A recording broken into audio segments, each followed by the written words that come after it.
Hi everyone! In today's video, I'm going to show you how to create a Gmail account without phone number verification. First, you'll need to click on Settings. Next, scroll down and tap on Users and Accounts.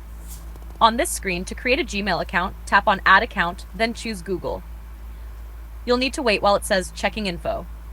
On this screen, tap on Create Account. You'll be given two options, either for my personal use or for work or my business. Then click Next. On this page, enter your name, first name, and the surname is optional. You can fill it in if you want. Then click Next. Next, enter your date of birth, day, month, and year, and select your gender. After that, click Next. On this screen, you'll be given some suggested Gmail addresses.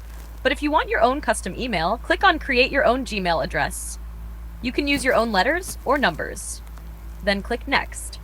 On the next page, you'll be asked to create a password. Make sure to create a strong password using a mix of letters, numbers, and symbols. Once done, click Next. Then review your account information. You can use this email address to sign in later. Click Next. To complete the account creation, you'll need to agree to the terms of service. Scroll down and click on I agree. Alright, you've successfully created a Gmail account without a phone number. Tap on Google, and here you can see the Gmail account you just created. That's all for today's video. See you in the next one. Bye-bye.